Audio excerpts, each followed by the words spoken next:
Bihar assembly ఎన్నికల వేళ అధికార ఎన్డీఏ కూటమిలో లుకలుకలు నడుస్తున్నాయనే ప్రచారం జోరుగా సాగుతోంది.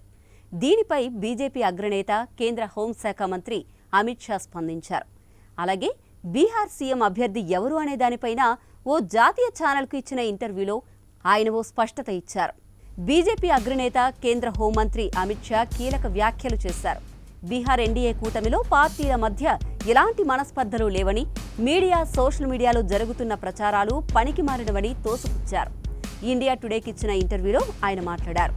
ముఖ్యమంత్రి నితీష్ కుమార్ సారథ్యంలోనే బీహార్ ఎన్నికలకు వెళుతున్న విషయాన్ని షా ప్రస్తావించారు.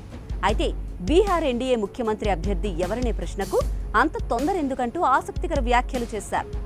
నితీష్ కుమార్ మళ్లీ సీఎం అవుతారా కారా అనేది తాను ఒక్కనే నిర్ణయించే అంశం కాదు. ప్రస్తుతానికి ఆయన సారథ్యంలోనే మేము ఎన్నికలకు వెళుతున్నాం. ఎన్నికలయ్యాక మిత్రపక్షాలన్నీ కూర్చుని అప్పుడు సీఎం ఎవరు అనేది నిర్ణయిస్తాయని షా స్పష్టత ఇచ్చారు. గత ఎన్నికల్లో జేడీయూ కంటే బీజేపీ అత్యధిక స్థానాలు నెగ్గింది.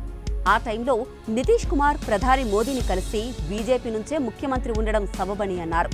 కానీ మా మిత్రపక్షానికి మేము ఎప్పుడూ గౌరవం ఇస్తాం, సీనియారిటీని పరిగణలోకి తీసుకుని ఆయన్ని సీఎం చేస్తామని షా చెప్పారు.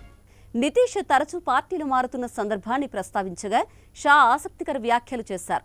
1974లో లోకనాయక్ జయప్రకాష్ నారాయణ్ సారథ్యంలో జరిగిన ఆందోళనతో నితీష్ రాజకీయ ప్రయాణం ప్రారంభమైందని, అది అప్పటి ప్రధాని ఇందిరాగాంధీకి వ్యతిరేకంగా దేశవ్యాప్త ఉద్యమంగా మారిన సందర్భాన్ని గుర్తు చేశారు. పైగా నితీష్ 2.5 ఏళ్లు మాత్రమే కాంగ్రెస్తో అనుబంధం కొనసాగించారని, ఎక్కువ కాలం కాంగ్రెస్కు వ్యతిరేకంగా ఉన్నారని గుర్తు చేశారు. ఇక నితీష్ ఆరోగ్యం, పబ్లిక్లో ఆయన ప్రవర్తనపై ప్రతిపక్షాలు చేస్తున్న విమర్శలపైన అమిత్ షా స్పందించారు. వయసు కారణంగా చిన్న చిన్న సమస్యలు ఉండవచ్చు, కానీ ముఖాముఖిగా ఫోన్ ద్వారానూ నితీష్ సుదీర్ఘంగా, అనర్గళంగా మాట్లాడగలుగుతున్నారని షా అన్నారు. అంతేకాదు సీఎంగా ఆయన సమర్థవంతమైన పాలన అందిస్తున్నారని అన్నారు. 74 ఏళ్ల వయసున్న నితీష్ కుమార్ ఇప్పటికే 9 సార్లు బీహార్ ముఖ్యమంత్రిగా బాధ్యతలు నిర్వహించారు. 2000 సంవత్సరంలో తొలిసారి సీఎం అయ్యారు. ఆ మధ్య ఆయన బీహార్ రాజకీయాల నుంచి రిటైర్ అవుతారని, గవర్నర్గానో రాజ్యసభకో వెళ్తారని ఊహాగానాలు వినిపించాయి. అంతెందుకు, మొన్నీ మధ్యే ఉపరాష్ట్రపతి పదవికి పోటీ చేస్తారని ప్రచారం కూడా జరిగింది. అయితే నితీష్ 10వసారి బీహార్ సీఎంగా బాధ్యతలు చేపట్టడం ఖాయమని జేడీయూ అంటోంది.